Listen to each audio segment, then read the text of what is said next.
Imagine having to occupy a territory 4 times larger than Iraq, with 3 times the population, with a military that has spent decades training for only one scenario, to drag you into a ground war with no exit. Imagine mountains stretching for hundreds of kilometers, underground cities filled with missiles, and a population that once survived 8 years of total war without breaking. That is Iran. And that is exactly why, while missiles continue to fly over the Persian Gulf these days in March 2026, one question keeps being repeated by military analysts again and again. A ground invasion of Iran is not an option. It is a trap.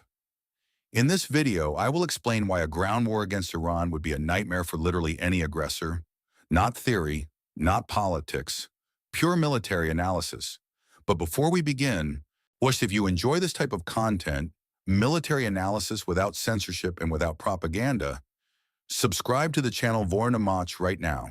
This is the place where topics are discussed that mainstream media do not want to analyze. Press the bell so you don't miss any video. Let's begin. Before we talk about armies, missiles, or tactics, you need to understand one fundamental thing. Iran's geography is itself a military defense. Iran has an area of nearly 1,650,000 square kilometers. This is not just a large country, it is a country designed to destroy invading armies from within. To the north rise the Zagros and Alborz mountain ranges with peaks exceeding 5,000 meters. To the east lies a vast desert plateau. To the south stretches the coastal zone along the Persian Gulf and the Gulf of Oman. And now imagine a column of tanks trying to break through this terrain. In Iraq in 2003, the American army advanced toward Baghdad through the relatively flat Mesopotamian plain. Tanks could charge forward. Logistics could follow. Air support had clear targets. It was a modern blitz, and it worked to overthrow the regime in 3 weeks. Iran is not Iraq. Iran is a topographical nightmare for mechanized forces. Every possible direction of a ground invasion passes through narrow gorges, mountain passes, or dense urban pockets. Especially the western Iranian mountains, which are the only logical direction for a ground invasion from the Iraqi side.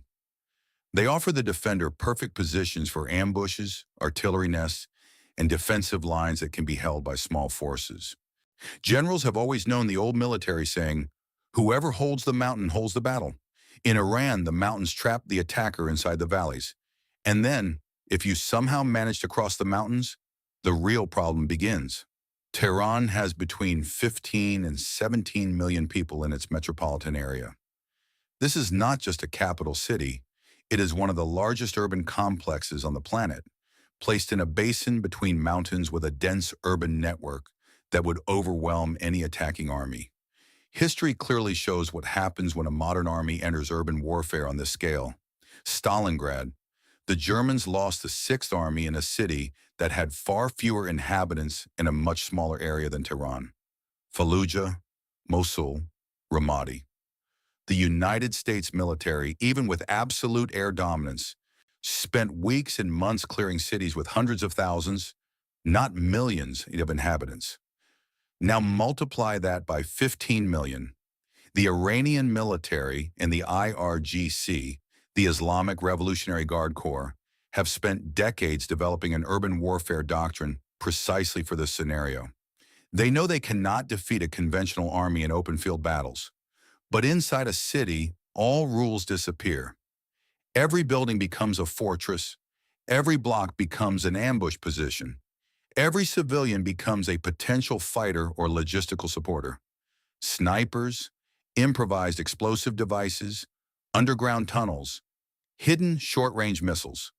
All of it waits for the attacker who enters that labyrinth. The United States Central Command knows this. They have calculated it for decades. No realistic military assessment of a ground invasion of Iran has ever produced a positive outcome. Now let's talk about military power specifically.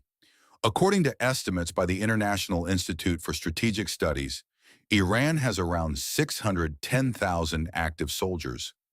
Of those, approximately 350,000 are in the regular army, and about 190,000 are in the Islamic Revolutionary Guard Corps. But that is not the end of it. There are about 350,000 reserve forces. When you add paramilitary formations, IRGC special units, and the Besiege, a volunteer organization capable of mobilizing millions more fighters, the potential number of Iranian fighters exceeds 1.5 million soldiers. To understand the scale clearly, Iraq in 2003 had around 24 million people. Iran today has more than 90 million, on a country that is 3.5 times larger in population, an army that, even without full mobilization, is many times larger than what stood against the United States in Iraq. On land, Iran possesses around 1,500 tanks, including T-72 tanks, domestically produced Zulfikar tanks in older models. It has hundreds of armored vehicles, artillery systems, and multiple rocket launchers. Its air force is, and analysts agree on this point, the weakest link of Iran's conventional military forces. Only around 250 combat-ready aircraft exist, and many of them are decades old. But this is exactly where many people misunderstand the situation. Iran never planned to win a conventional war. Iran planned to make every attack impossibly expensive.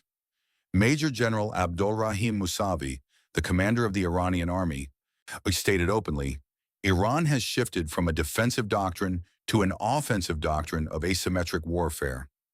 What does that mean in practice? 6 or 7 fronts at the same time. Imagine this. Ground forces enter Iran from the west. At the same time, the Houthis from Yemen strike ships in the Red Sea. Militias from Iraq attack coalition bases. Hezbollah opens a front in northern Israel. Iranian submarines and fast boats block the Strait of Hormuz. Cyber attacks disable infrastructure in connected countries. This is not theory. This is what Iran calls the axis of resistance, and it is something military planners must consider every time they discuss a ground operation. A war has only as many fronts as you can control. Iran would open 10. And now we arrive at perhaps the most important part of the entire analysis.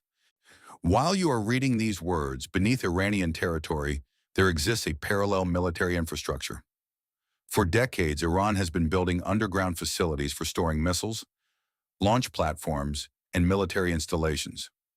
One of the largest underground arsenals in the Middle East exists beneath Iranian soil. Key systems include the Khorramshahr 4 ballistic missile, with a range of about 2,000 kilometers and a warhead weighing around 1,500 kilograms. There are also the Sejil, Ghadir, Fateh, and an entire range of cruise missiles and precision short-range systems. During the 12-day war with Israel in June 2025, Iran launched approximately 550 ballistic missiles and around 1,000 drones. Even with Israel's Iron Dome, American THAAD systems, and Allied interceptions, some missiles still penetrated the defenses. Now imagine that a ground invasion is underway, and Iran no longer has any reason for restraint. They would not target only Israel and American bases in the Gulf. They would target the logistics lines of the invading force. Every convoy, every staging base, every fuel depot within 2,000 kilometers would become a target. No army in the world can conduct a ground offensive while under this kind of missile fire from above. Here is a concrete picture: the Gulf War in 1991. The coalition conducted 38 days of bombing against Iraq before launching a ground offensive that lasted only 100 hours. But Iraq did not have the Zagros Mountains. It did not have underground missile cities. It did not have the IRGC, and it did not have 1.5 million potential fighters. A ground operation in Iran would not last 100 hours. It would last years. And the question is whether it would ever end in victory. There is one more every military planner should study in detail before ever mentioning the words invasion of Iran. The Iran-Iraq War from 1980 to 1988. Saddam Hussein invaded Iran in September 1980, convinced that he would quickly crush the Islamic Revolution that had just begun. He had better equipment. He had support from the West and from the Soviet Union. He had an army of 500,000 soldiers. 8 years later, between 500,000 and 1.5 million soldiers and civilians had died on both sides. Neither country achieved its main objectives. Iran did not collapse. The Iranian people, despite enormous casualties and economic destruction, did not capitulate. This is the cultural and historical dimension that cannot be ignored. Iranians are a nation with more than 2,500 years of state tradition. The Persian Empire is one of the longest-lasting empires in human history. The collective memory of this nation was not formed by British or American manuals. It was shaped by the campaigns of Cyrus, the invasion of Alexander, the Mongol invasions, and finally the Iran-Iraq War. Every time Iran survived, military analysts who studied Iranian morale during the war with Iraq describe a phenomenon that cannot be bombed out of a nation. When Iran is attacked, internal conflicts between factions disappear. A nation that constantly argues with itself suddenly unites. Religious and secular, liberal and conservative, rich and poor, all appear to defend the homeland. An invasion does not weaken Iranian will. Historically, it has strengthened it. And this brings us to perhaps the most important dimension of all. Any army can enter Iran. No army has a plan for how to leave. In Iraq in 2003, the United States toppled the regime in 3 weeks. Then followed chaos that lasted 20 years. A conflict that cost an estimated $3 trillion and ultimately produced stronger Iranian influence in Iraq than had ever existed under Saddam. Iran is 3 times larger. It has 3 times the population. It has a more organized military structure. And it has decades of developed resistance ideology that penetrates down to the lowest levels of society. Who would govern Iran after a successful invasion? Who would manage a border of 5,500 kilometers? Who would control 90 million people spread across half a continent? Who would guarantee the security of oil fields and control of the Strait of Hormuz? The Strait of Hormuz is a narrow water passage between Iran and Oman through which around 20% of the world's total oil consumption passes. Every day, approximately 17 to 20 million barrels of oil flow through that strait. If Iran closes Hormuz, and it has both the capability and the willingness to do so even without a ground invasion, the global economy would enter recession within a week. No potential aggressor against Iran can afford to close Hormuz, and the Iranian military possesses thousands of naval mines, submarines, fast attack boats, and anti-ship missiles specifically designed to turn Hormuz into a deadly trap. So we have a situation where a ground invasion cannot achieve decisive victory, cannot end quickly, cannot control the chaos that follows, and cannot prevent an economic catastrophe for the one who starts it. This is not pessimism. This is analysis. The situation today, in March 2026, is more important than ever.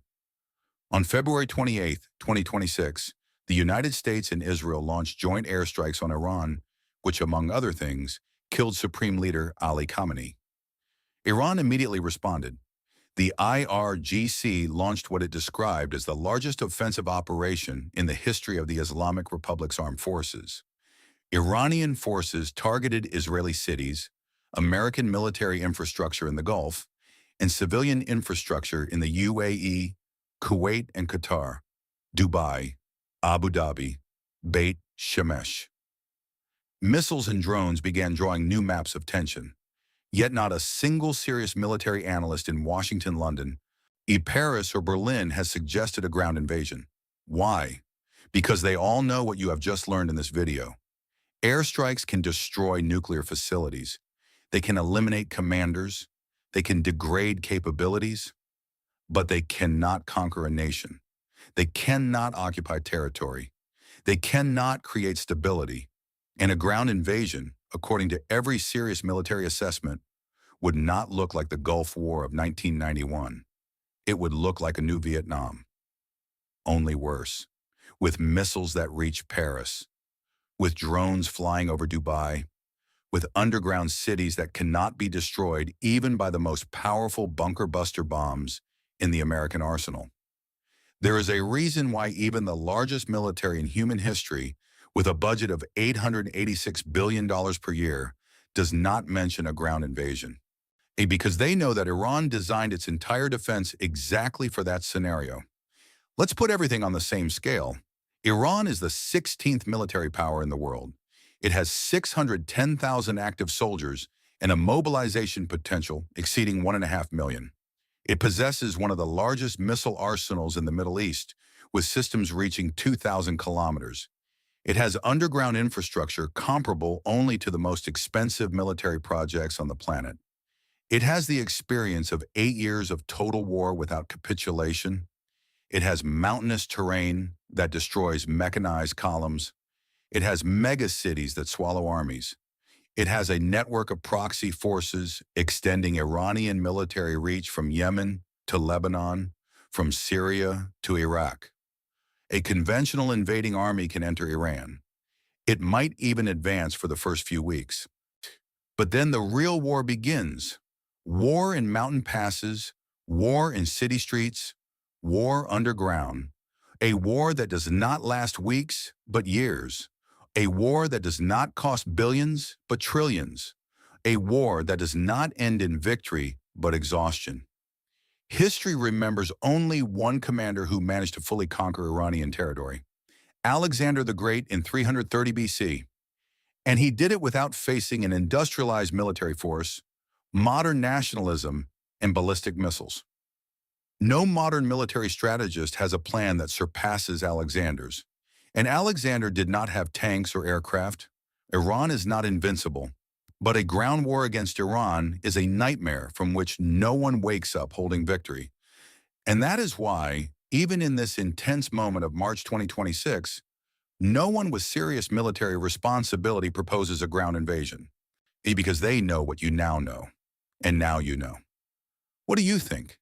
Is there a scenario in which a ground invasion of Iran could ever succeed? Or is it a military impossibility regardless of the strength of the attacker? Leave a comment below and share your analysis. If this video was useful to you, subscribe to Vojna Mach and share it with someone who cares about this topic. Every time you share it, you help real information reach more people. See you in the next video.